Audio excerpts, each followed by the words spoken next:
So we're going to make a start. Again, just take your seats, please.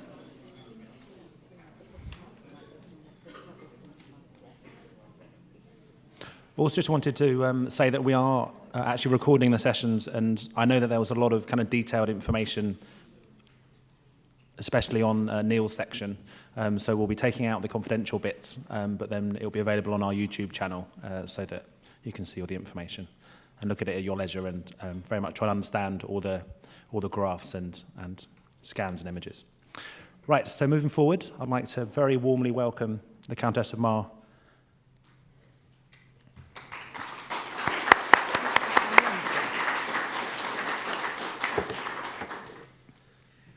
Morning, ladies and gentlemen. I'm more than pleased to have been invited to attend the Action for M.E. conference today. When I first encountered Action for M.E., it saddened me that you didn't have the best of reputations. Your association with the biopsychosocial model for M.E. didn't help. For you, the tide turned when Sir Peter Spencer took over as CEO. As a Navy man, he was very much aware of the length of time it takes to bring a large ship to a halt and then to turn it round in the opposite direction. Fortunately, he had broad shoulders, and while he faced a lot of opposition, he managed to start the change. Action for M.E. is now regarded as a dynamic, proactive charity with Sonya at the helm and, to continue the naval analogy, an extremely competent crew behind her. I've been asked to tell you a bit about Forward M.E., but before I do, it might be helpful if I tell you briefly how I came to be associated with M.E. In 1989, I was poisoned by organophosphate sheep dip whilst helping my husband to dip our sheep. I had quite a prolonged period when I was very ill with symptoms that were similar to M.E., and my GP at the time did all the usual tests to eliminate common fatigue-producing disease and eventually referred me to a psychologist. He wrote to me as Mrs. Mar, apparently to save me some embarrassment. And when he sent me an 8-page questionnaire, this was an extraordinary document which even then in my befuddled state struck me as being totally irrelevant. So I didn't go, and I told him why, and in no mean terms either. As I'd lost confidence in my GP, I changed to one in a neighbouring practice, who I'd been told was sympathetic to patients with ME. It took him a while to decide that whilst I was genuinely ill, it wasn't ME. And when none of his pills and potions worked, he suggested that I try complementary medicine. Here I was incredibly fortunate. The practitioner I found was formerly a biochemist, and she thought, although she's not allowed to diagnose, she was sure that I'd been poisoned. This was later confirmed, and like Alice, I cannot explain the relief. Everybody before that thought I was bonkers, including my husband and my colleagues in the House of Lords, so it was nice to know that I wasn't actually round the bend. Incidentally, it took 21 years for OP poisoning to go onto my hospital file. So, Alice, your notice was very short in comparison. It was after I started asking questions in Parliament in the early 1990s that I was contacted by the mother of a daughter who'd been diagnosed with ME after she'd been treated with organophosphate head louse treatments. In those days, mothers were told to shampoo the child's head and then cover it with a shower cap and leave it overnight without rinsing. This was extraordinary in the light of the fact that it was well known that the scalp is the most important part of the body for this chemical. At the same time, Gulf War veterans were reporting similar ME-type symptoms after being exposed to OP pesticides and nerve gas. And nerve gas, incidentally, is where the pesticides came from.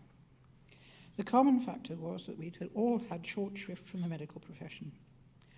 I think most of us can describe those moments when a doctor or consultant has pushed his glasses down his nose and said, "Oh yes," in a disbelieving tone. Somehow, my contacts with ME in the ME world rapidly snowballed, and I found myself in a unique position. I could give those with no voice, at the very least, a small voice. I asked hundreds of questions in Parliament, made speeches, and met ministers, officials, and you know who. I was accused of harassing researchers, and when it was known that I was to speak about PACE, every effort was made to discredit me. I felt that I was ploughing a very lonely furrow, though I have to say that I've been incredibly fortunate in the help and support that I've had from the ME community, something for which I'll be eternally grateful. For years, it has been said there were so many divisions in ME community that there was no point in doing anything because there was no agreement amongst the individuals or the charities. After the publication of the NICE guideline on CFS-ME, the uproar that caused and the debates that arose from the evidence as published in PACE, I realised that it wasn't the community that was divided, though they did find it hard to speak with one voice. There were and still are major differences of view between professionals and patients, and between professionals and professionals too. The professionals have the machinery for expressing their views. I think of the Science Media Centre, for example. But patients were overall without a voice. There was an all-party parliamentary group for ME. Too often in its last few years, the all-party group meetings were disrupted by a handful of so-called activists. The result was that very few MPs, for whose edification the all-party groups are intended, attended meetings. The all-party group staggered on until, as you know, it became impossible to get the necessary quorum, and the all-party group for ME fell by the wayside last year. There had to be a solution. Just over 10 years ago, in October 2008, I called together the chief executives of the major ME charities and the chairs of representative patient groups. This meeting saw the birth of Forward M.E. We all agreed we had the same objectives: recognition of ME, treatment, education, and social care. We all agreed that we would feel free to discuss any disagreements between ourselves, but that publicly we would sing from the same hymn sheet. I'm sure by nature, as my colleagues in the House of Lords would tell you, I am by nature, as my colleagues in the House of Lords would tell you, a bossy boots. Any new members of the group would be at my invitation, and if anyone did not meet our standards, I could ask them to leave. That being said, I do consult with and listen to everyone in the group. When we meet, we have something to say, or when we want to hear from a person who may have influence. If you look through the minutes of the meetings on our website, you will see that we've been addressed by quite an assortment of very interesting people. I think the most important feature of Forward M.E. is that we all work together for a common good. Everyone's views carry equal weight, and in the end, it's up to me to make sure that these views are heard by the people who can improve the lives of people with ME. It is because we all work together that we're listened to. Never was the principle of divide and rule so successful as it was in the last 2 decades of the last century and the first of this. Together, and here I mean not just those who are members of Forward ME, but the whole ME community, we are at last making our voices heard, not by confrontation, but by quiet, insistent repetition of the evidence. Despite the efforts of the proponents of the biopsychosocial model of ME to hold their ground, science is now showing that they've been standing on quicksand, and as far as I'm concerned, they can't be swallowed up too fast. I would add that it is perhaps understandable that if you spent your whole life trying unsuccessfully to turn a hypothesis into reality, you are likely to fight tooth and nail to hold your ground. It is their inability to say, sorry, we got it wrong, and that we've hurt an awful lot of people, both physically and mentally along the way, that is so disturbing. It is as though they've forgotten the Hippocratic Oath. As they say, the higher you climb, the harder you fall. Forward ME have had some success. Not alone, I hasten to add. It's taken a lot of effort on all our parts to persuade NICE to rewrite the ME guideline.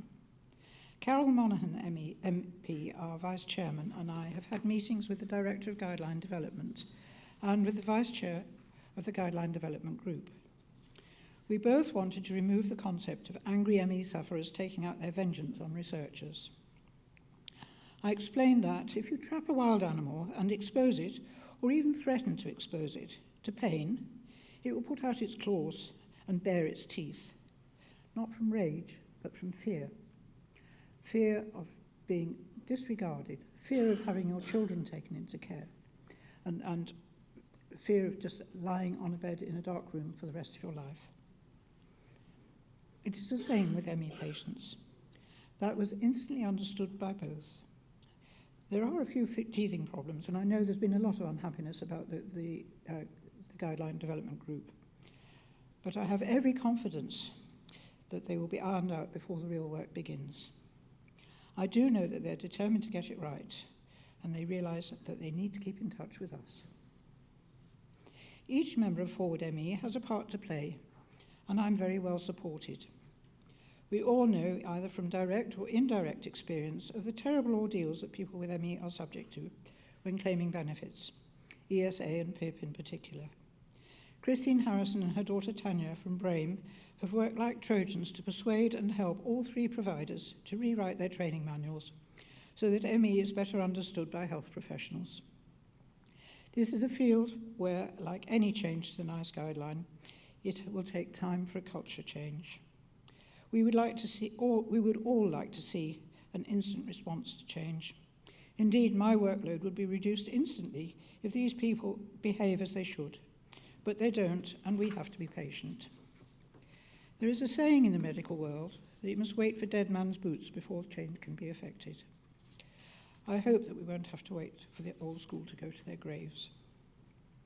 The Times Trust, together recently with Action for ME, have worked tirelessly for the protection of children with ME and their families. Again, changing cultures is difficult. We've worked hard to encourage teachers and social workers to understand that ME is not a mental health condition, that children are not persistent school refusers, and parents do not cause fabricated or induced illness. If only they would realise that the children who are not forced to attend school when they are ill are very much more likely to recover than those who are pushed too far. ME Research UK have funded many small research projects which have given us a lead into causes and effects of ME. They've given the lead for larger projects, and though they don't have the punch of the now discredited BPS school, there is much to encourage us from the work that they have done. Forward ME have become members of the International Alliance for Myalgic Encephalomyelitis, an initiative funded by Action for ME for its first 3 years, and actively impelled into being by Sonya, and she will tell you more about this later, and Alexander Humber, who is based in Geneva. Like all good things, it's snowballing and has gained members from around the world, with the objective of persuading the World Health Organization to recognize the reality and severity of ME, and to take measures to encourage them to act on behalf of patients around the world. The last 40 years have been very hard for ME patients and their carers. I feel that at last there's light at the end of what has been a very dark tunnel. I hope that in less than 5 years' time, there will be no more need for Forward ME, and that I will be able to retire to my garden. We can do it if we all pull together. Just remember, united we stand, divided we fall. Thank you very much.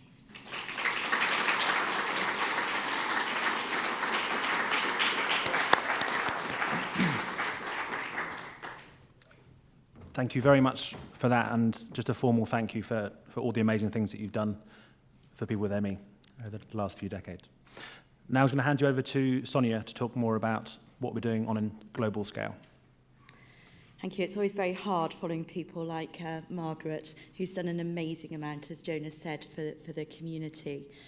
What we wanted to do, this has been an ambition for about the last 4 or 5 years, is to think about how we work on an international scale as an organisation.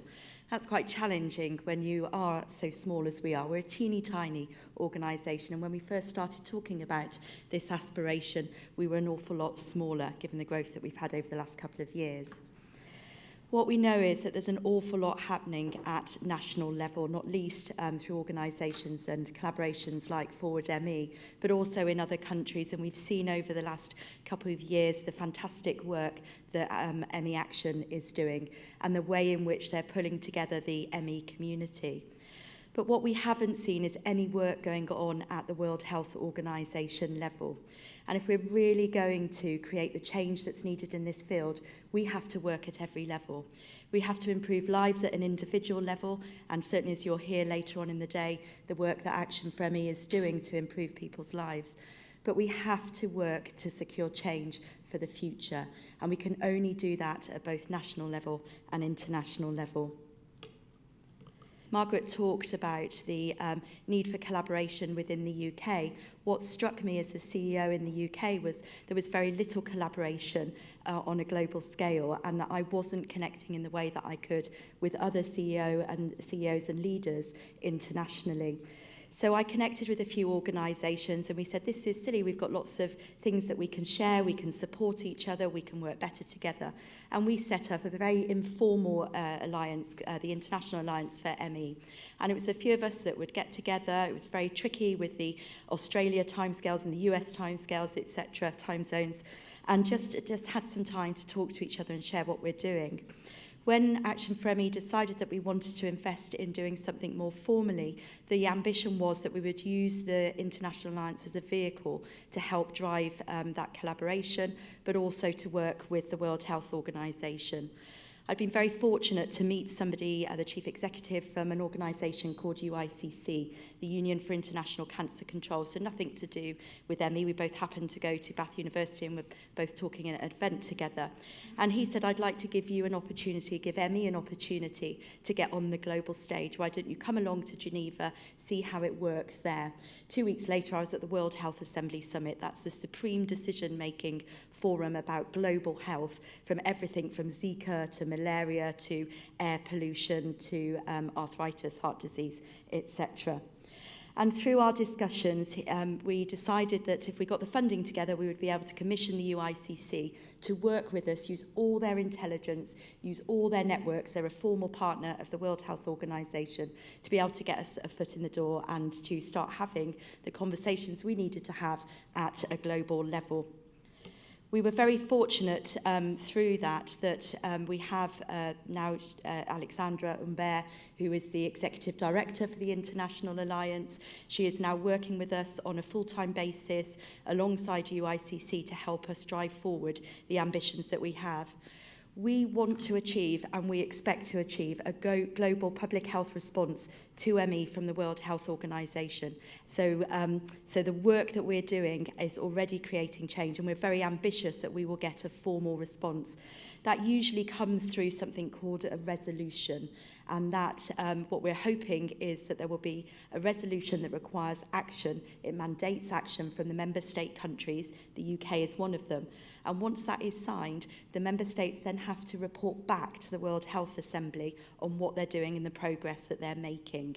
And that mandate has never been there before. And if we are able to achieve that, there is no reason for change not to happen. We want to ensure that there's meaningful consultation with people with ME of all ages, of all severities, in that bucket load that we heard about earlier of one illness, many illnesses. That has to be there, and that is the country's responsibilities to do that. Organisations like ours, and ME Research UK and Forward M.E, are continually engaging with children and adults with the illness, but the countries are not doing that systematically. The governments aren't doing it in a formal way. We want to see accelerated biomedical ME research, and we also want appropriate medical education for professionals.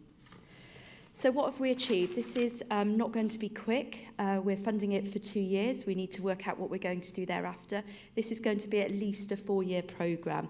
We've seen with other illness groups, very rare diseases, the impact they can have by working in this way. But sometimes it can happen quickly, but more likely it's going to take time to happen. So, as I mentioned, we had an event for the first time at World Health Assembly Summit in May. We had, I was told to expect around 2 or 3 people to come to our event, because that's the norm.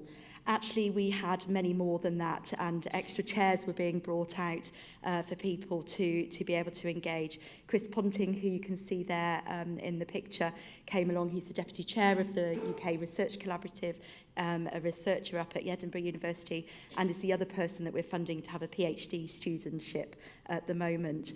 And he came along and talked, and we had great engagement during that event. We also took part in the Millions Missing campaign. Many of you will know that that's an ME action campaign that took place across the world with a whole range of silent protests. And Alexandra, who you can see there in the picture underneath the chair, which has 3 legs to represent the importance of enabling all people, regardless of their needs, to participate in society. And the shoes there that were sent in to help represent the people missing at that event. We've had a number of meetings. Alex and I have met with the World Health Organization. We've had some positive developments over the last 24 hours, and we're going to be building on those communications. It's a very different way of working.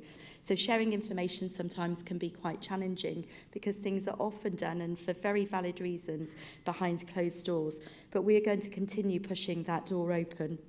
We had a cinema screening of the Unrest film with a panel, both in French and German, and that was in partnership with a national ME organisation. We've been out meeting with the member state countries, their missions. There are permanent teams in Geneva that are there representing their different countries. Alex and I have been both meeting with them, and Alex has been building networks and is doing a fantastic job of representing the ME community and the International Alliance for ME.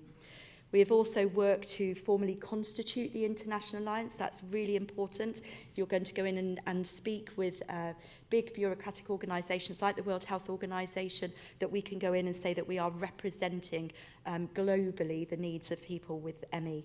And we hope that that Memorandum of Understanding will be signed soon. And then we want to expand the people that we're working with. And you saw the names of the organisations that are part of that at the moment. Sam said, Sam, who you'll hear from in a minute, our new policy officer, said something in a team meeting fairly recently about not shouting louder, but speaking with influence. And I think that sits at the very heart of the work that we're doing internationally, that we can shout, we can stamp our feet, we can bang on doors, but we're not going to get anywhere. We have to be able to speak with influence. And as Margaret said, sometimes that's very quietly, behind the scenes and working in the background. So over the last 6 or 7 months, I've been working with UK researchers and researchers in the state, people like Lily Chu, to develop a document. It's a 9-page document that summarises the evidence base that we've got at the moment and identifies the challenges and the barriers that we face within the research and academic field. It was a bane of my life. I'm not an academic. I'm not a researcher. I struggled with it. I had some amazing people to help me with that, including Mary Dimmock, who did a lot of the work with me. And we have developed this document which has been circulated around the national patient organisations and also researchers and academics worldwide. We're still waiting for names to come back in. This always takes longer than you anticipate, but I'm expecting between 15 and 20 countries to be represented in terms of signing that document, and we will then send that to the World Health Organization. Once we have done that, we will publish it on the International Alliance for ME Facebook page so that we're open and transparent about what we're saying. But I'm really pleased that we've been able to achieve that. And for the first time, it feels as though, whilst we can't agree on everything, at least we can agree on what we don't know. And that has felt an important step forward. So what's next? We want to build on the engagement with decision makers at World Health Organization level. That includes working with all the different countries and member states. There are many of them, and it is slow work, and we have to build those relationships in a very effective way, because the only way in which we can achieve a resolution, achieve that mandate that's needed at national level, that we can then all work with, that Forward M.E can work together to create the change that's needed, is to engage with those member states and to work with the individuals and help them take ownership, because they will be the ones that will take the resolution and support the resolution at World Health Assembly level.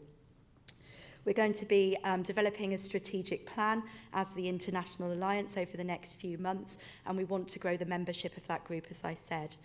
You can follow us on Facebook and Twitter.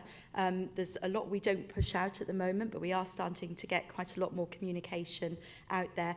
And I'm really delighted to say that we're looking to host a colloquium for health professionals, patients and public in Geneva next year, and that's a work in progress at the moment.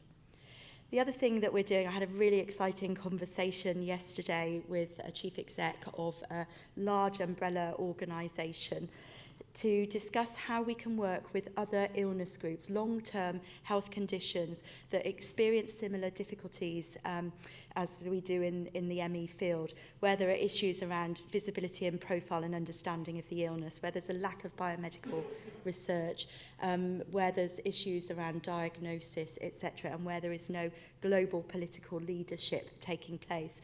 And I think it is by working at that level, with that level of collaboration, that we can finally see some change in this field. Thank you.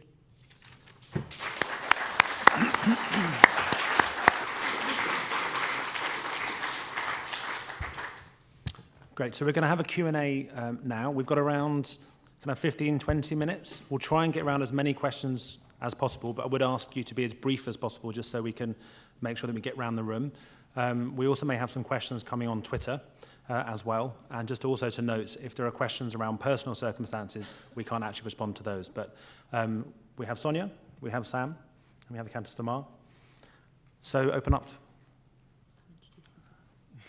I'll let Sam introduce himself first. Yeah, so I'll just talk a little bit about myself. I appreciate not many people will know me. You have to bear with me. I've been with Action for ME for 2 months now.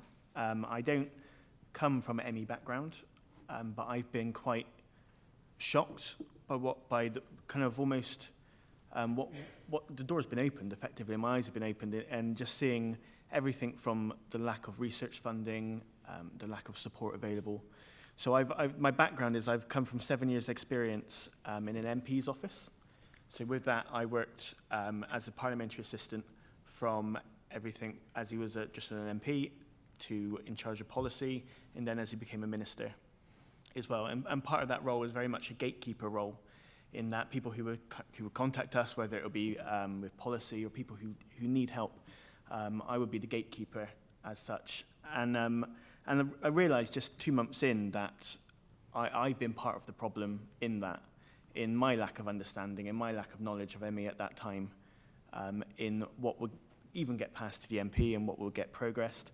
So it's something I'm really looking forward to getting into, and really looking forward to trying to influence change and using my experience of what cuts through the noise as such, just to try and help push this higher up the agenda in Parliament, really, and with Scottish Parliament and other areas of policy, whether it's NICE as well, and Ofsted and different areas like that.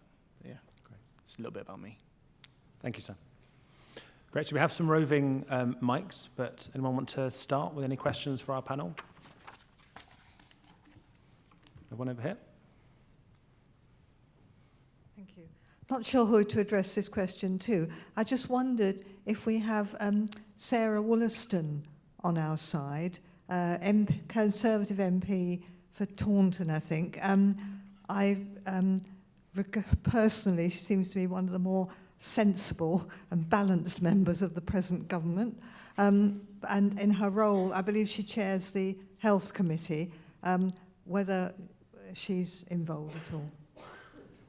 Can I say, through Forward M.E, we've had contact with the House of Commons Health Select Committee over a number of years. When Stephen Dorrell was their chairman, I went to see him and asked him if they would do a study on ME, and he said, could you broaden it? So I brought in some of the other so-called medically unexplained symptoms like Lyme disease and fibromyalgia.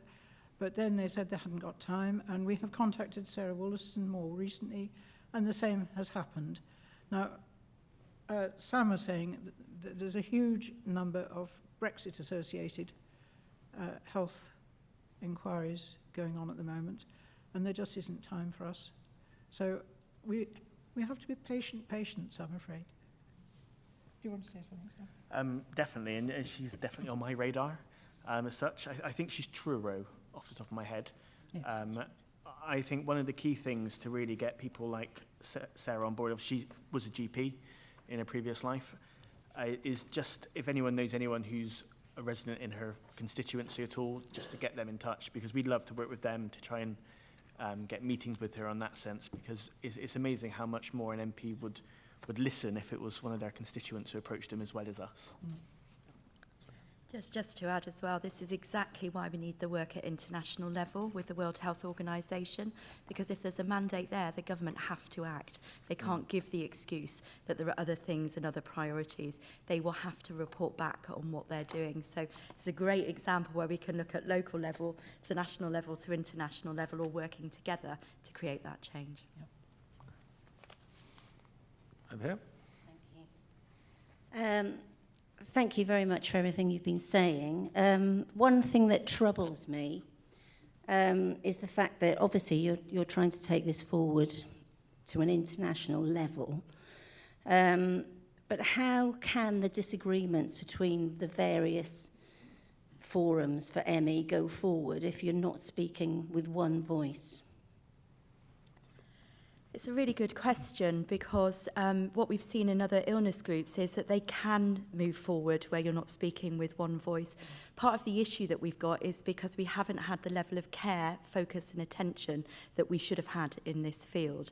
And it is sometimes quite helpful to have a divergence of views because you can start to see something new and you can test things and build a stronger perspective. So it is really important that we work together through Forward M.E at a national level, that we work together at an international level, but that doesn't mean that we all share the same views. What we do have to be able to achieve, though, through those forums is to identify what we are going to agree on, what we can't agree on, and how we represent that. Any other questions on the floor? Go on from Twitter.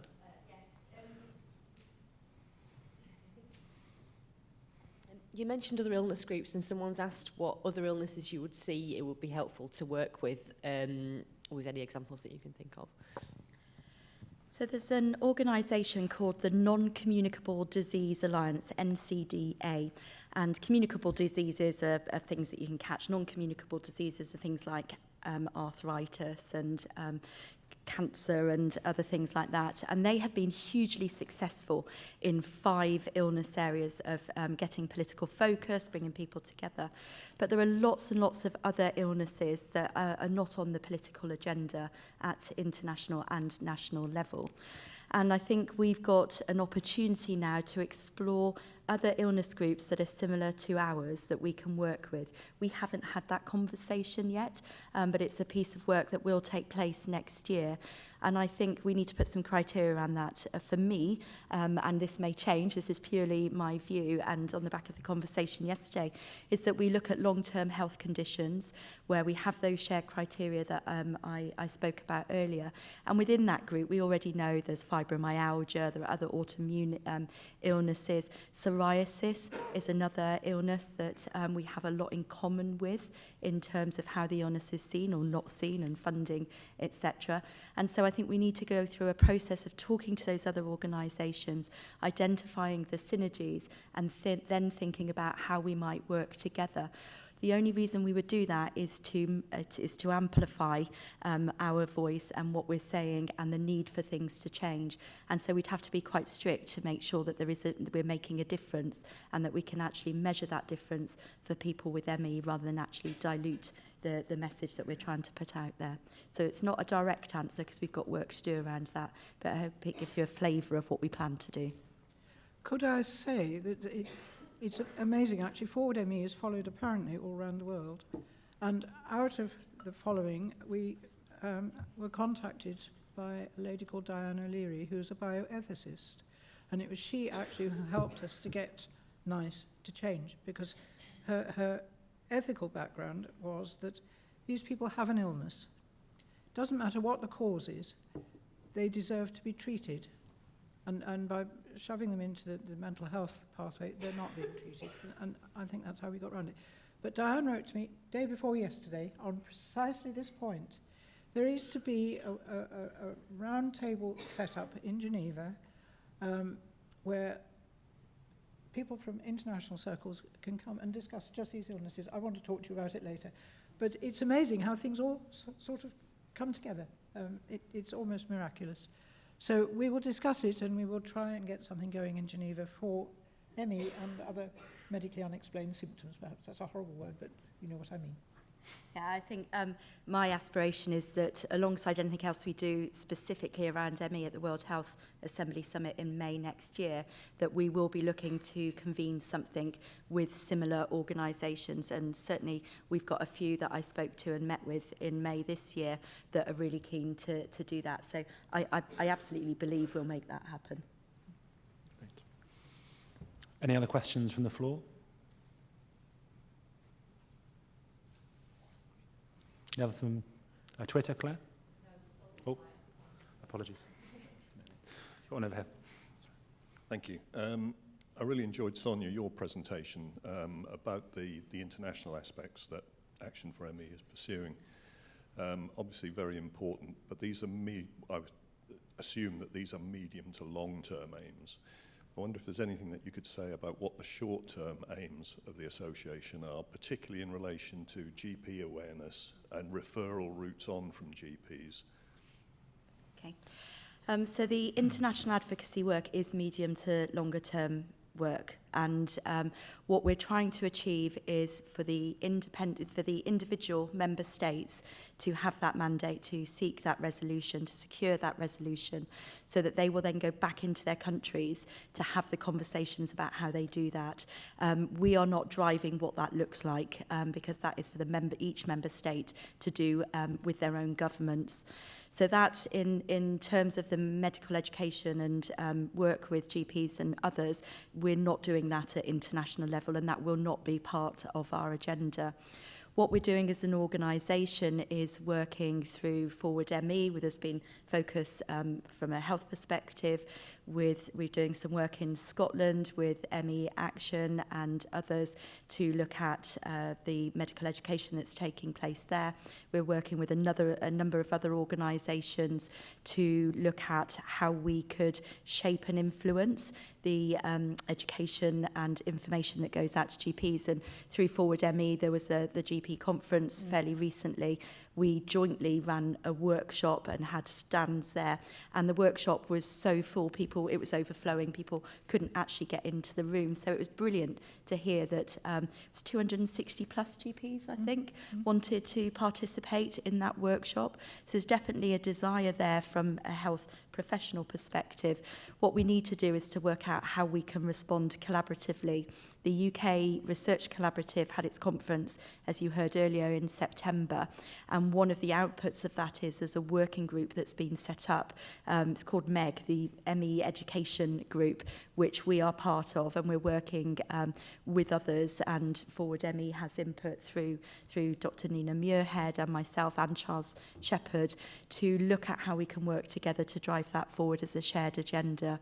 So I don't think it's easy. I think there's a huge amount of work to be done, but what we've got is a group of organisations and individuals wanting to work together, and we've got individual health professionals which actually are now forming in large numbers, wanting to work with us to improve practice and ultimately improve lives.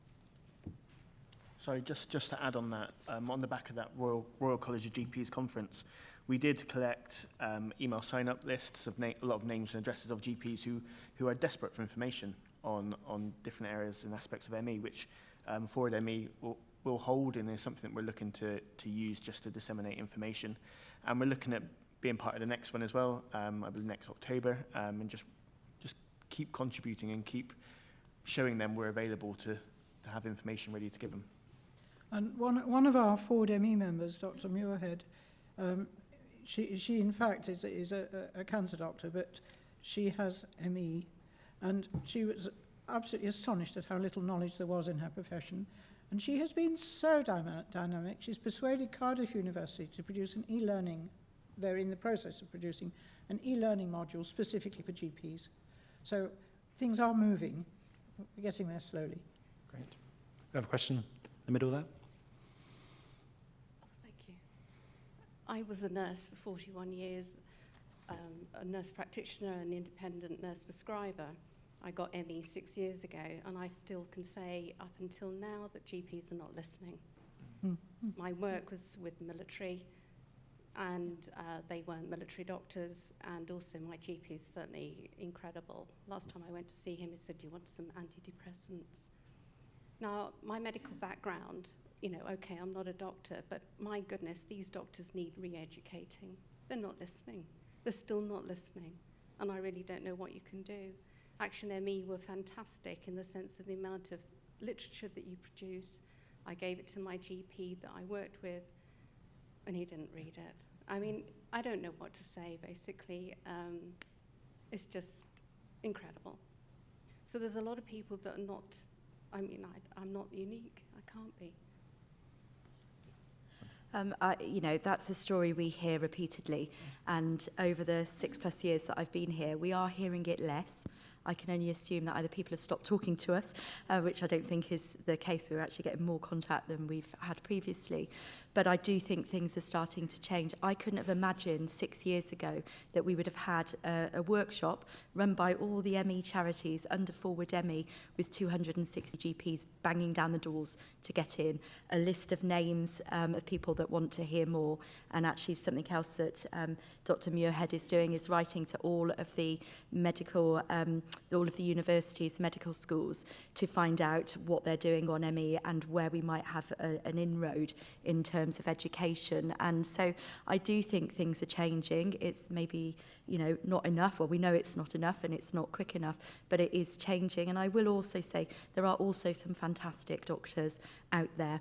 And what we really want to do is to be able to work with them to help them take on a role of talking to their colleagues and others to help promote the work that they're doing. Because we all know that having a clinician, a physician who listens to you, encourages you to talk about the changes in symptoms and all of those things can make a huge difference, even if there isn't a magic pill that can be taken or a treatment that people can be referred to. So we know there's a lot to do. I do think things are changing, and we are all committed. And I look to colleagues from ME Research UK and other organisations in the audience. We are all committed to working together to make that happen. And also just to add, and then one last question there as well. One part of the resolution that we hope to get passed by the World Health Assembly will mandate member states to ensure that awareness is raised in terms of GPs as well. So it's not just about kind of spending money on research, it's also about raising awareness amongst medical professionals as well. A question here. It's not a question, it's actually a positive example to maybe show that things can change, as Sonya was saying. Locally, we do a workshop session for all our GPs in our area, and 100 come every year. Now that's 100 GPs come to a session, so we do it for the GPs, but we also do it for the medical students. So we take 3 patients into the medical school each year, and they just talk. They talk about their experiences, their lives, how it's changed them, and they say that's made the biggest difference in terms of locally we actually have quite a positive view of the condition. So if everywhere was able to do that, what a difference we would be able to make. And Dr. Sue Pemberton is running the workshop this afternoon, so good plug. Yeah, thank you all very much. I'm encouraged by what I've heard today. I just had a question on the policy side. Obviously, this year with the Millions Missing campaign, which is both national and international. So, Sonya, linking to what you had said, and Sam, I know May may be a particularly busy month for you given the success of this year. Thinking about it in terms of profile and raising that agenda, May seems to be a particularly fertile ground for ME, given this year, what's happened last year, etc. What are the plans for May? How ambitious are you going to be? And may I ask Sonya or anybody else on the panel, do you think you would participate on, say, BBC Question Time to get in the national agenda? Because I fear in some ways, although it is a particular advantage, May is the best time for this because the press are receptive. It's in the cycle already. So there's a lot of pressure on May and hopefully to spread that throughout next year. But I wondered particularly what was going to happen in May and how ambitious you were going to be. So, yeah. Thank you. So, to answer that, I think very ambitious, definitely. I know so I wasn't here at the time, but I know last May, obviously charity took on quite a lot of events and very successful things, and it's something that we're looking to build on. We're already identifying key opportunities for engagement in Scotland and all across the area on a national scale. It's a big month in terms of we want to get out a big survey at that time as well and just highlight the launch of that just to kind of really get a lot of patient experience as an update from our time to deliver a survey in 2014. So I would say, yeah, we're something we're thinking about now. and we definitely want to get something together on that, and and definitely move forward. I don't know if you want to add anything else. So we always have a really strong programme, and Claire, who's our head of comms and engagement, who's sitting doing social media stuff over there, always pulls together a programme of activity which looks at social media, local, national, press, media, etc.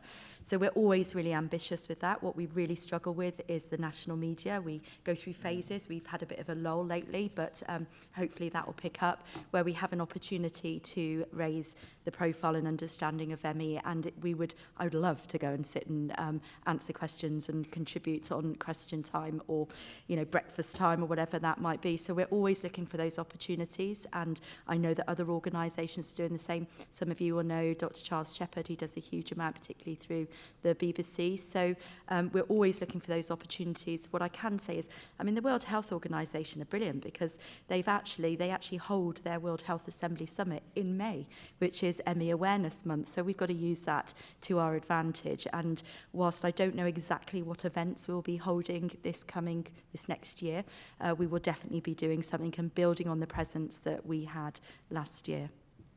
Great. Unfortunately, we're kind of out of... Is there one more? Wait. One more brief question. Not a question, it's a comment. I just wanted to, on behalf of sufferers and supporters of Action for ME, I want to thank you all very, very much indeed. Speakers, wonderful speakers we've had today. And thank you to all the staff at Action for ME for what you do for us. And considering we're such a small charity, what a lot's going on. This is so encouraging, it really is. And another encouraging thing that hasn't come up much, which Professor Holgate has said more than once publicly in the last year or so, commenting on the amount of research. We've got the internet now, which we didn't have 20 years ago. We've got much more computing power, and we've got the human genome. And those things are going to come together, as well as all the things the networking that's been going on worldwide. So things are going to get better for us with ME. So take heart. Thank you. Thank you. And what a lovely positive way to end the morning session. Just prior to letting you eat, I mentioned the big give at the start of the day. I just wanted to ask Sonya to tell you a bit more about that, and as well as hopefully show you a little film as well. So there is information on your tables about the Big Give. It's a national campaign that we're part of. I think it's 589 charities are involved. It's an opportunity for every £1 donated online during a week to be doubled. We were lucky to be able to participate last year.